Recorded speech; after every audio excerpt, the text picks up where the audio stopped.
À quel moment une invention devient-elle disruptive au point de changer les habitudes ? Monde Numérique et Epson, leader mondial de l'impression, explorent les innovations de rupture qui secouent notre quotidien. Dans cet épisode, l'impression jet d'encre.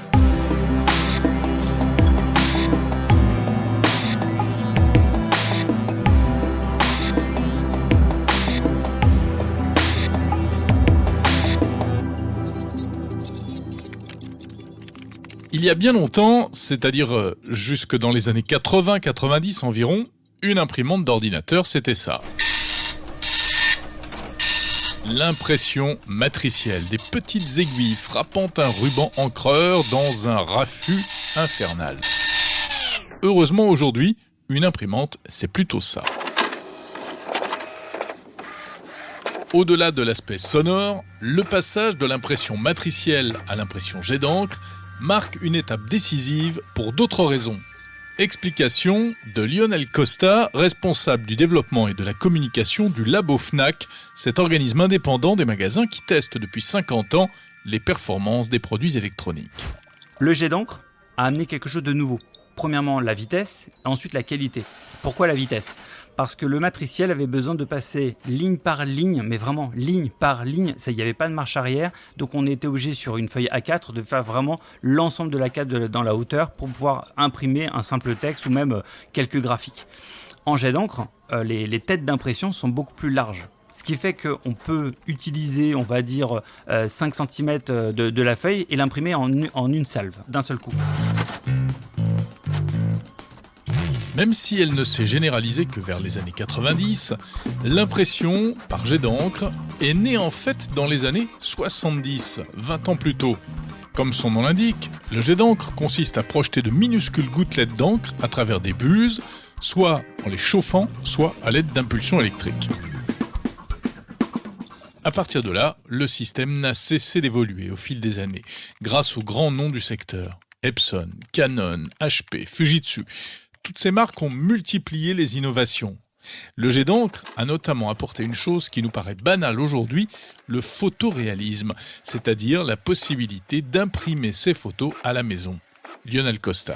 Le jet d'encre a apporté cette petite chose en plus qui fait qu'on peut rajouter des nuances de couleurs qui, intelligemment disposées sur une impression, va permettre d'apporter des choses un peu plus belles, un peu plus jolies, soit un peu plus fluo ou un peu plus saturées, ce qui va vraiment donner une précision sur la couleur.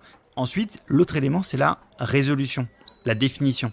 Le jet d'encre permettait justement, grâce aux têtes d'impression qui ont tout de suite été très fines, d'aller apposer la goutte d'encre là où on le veut, ce qui permet d'avoir une définition qui est bien plus proche de celle de la photo.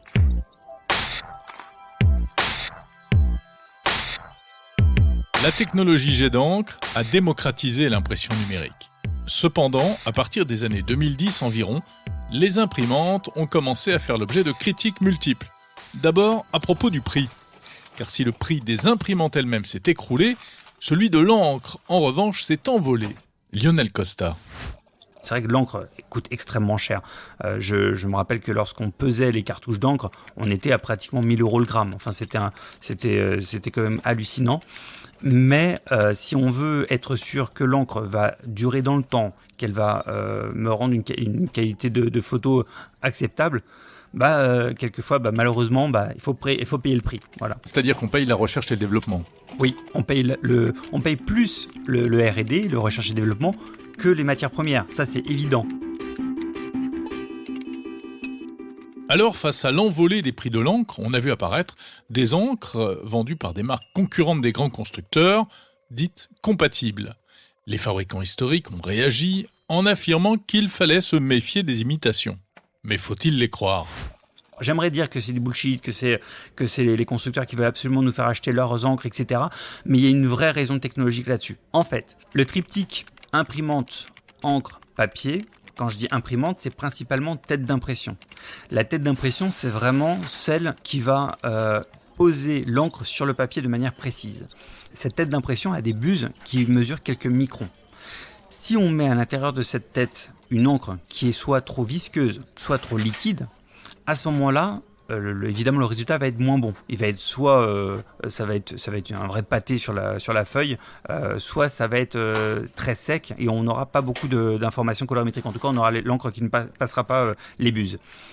Et on peut même abîmer les têtes d'impression. Ça, c'est une réalité. C'est-à-dire qu'on peut avoir des encres compatibles qui sont de bonne qualité avec une certaine marque, mais pas du tout bonnes pour une autre. Et puis les imprimantes sont aussi accusées d'obsolescence programmée et de nuire à l'environnement à cause de la surconsommation de cartouches que l'on nous forcerait à changer même lorsque celles-ci ne sont pas vides. Là encore, que faut-il en penser ? Lionel Costa du Labo Fnac. Je laisse la justice en parler. Moi, je vous dis juste techniquement ce qui se passe. C'est vrai qu'au niveau des technologies d'imprimante et d'impression, certaines technologies de cartouches ne fonctionnent pas de la même façon. Premièrement, vous avez certaines cartouches qui vont utiliser une petite résistance chauffante qui va produire une bulle de gaz dans la cartouche. Cette bulle de gaz va faire une surpression et c'est là où la goutte d'encre va sortir de la tête d'impression très rapidement pour s'apposer à la feuille de papier. Pour faire ce que je viens de vous dire là au niveau du schéma technique, il faut qu'il y ait forcément une petite base d'encre dans la cartouche. Donc il faut qu'il reste de l'encre dans la cartouche. Donc de toute façon, quoi qu'il arrive, dans les cartouches, il restera de l'encre. C'est un petit peu comme si on voulait dire dans un réservoir de voiture, j'ai un réservoir de 45 litres, donc à chaque fois que je fais le plein, je remplis 45 litres. Non, parce qu'en fait, j'ai pas envie d'être à sec complètement quand j'arrive à la pompe essence. Alors, je suis pas pro ou anti halte à l'obsolescence programmée, pas du tout. Je trouve que l'obsolescence c'est quelque chose de grave quand c'est volontaire.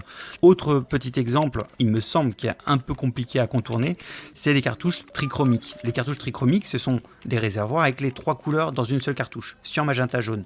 Si jamais j'imprime, je sais pas moi, mes vacances avec un ciel bleu dans les 90% de mes photos, je vais avoir le cyan qui va être dépensé beaucoup plus vite que le magenta et le jaune. Mais je devrais changer toute la tête. Exactement, toute la cartouche. Parce que l'imprimante va me dire, j'ai plus de cyan, je ne peux plus délivrer une impression correcte avec le cyan, donc il faut jeter tout. On perd 2/3 de la cartouche. C'est là où, au-delà des technologies d'encre, on a eu aussi les formats de cartouches qui étaient hyper intéressantes, les encres séparées. Ça aussi, ça a été une vraie révolution. Alors, on peut se dire, oui, 3 x 1, c'est plus cher que 1 x 3, ok, peut-être. Mais n'empêche que si je dois dépenser une seule des cartouches, je peux la changer indépendamment.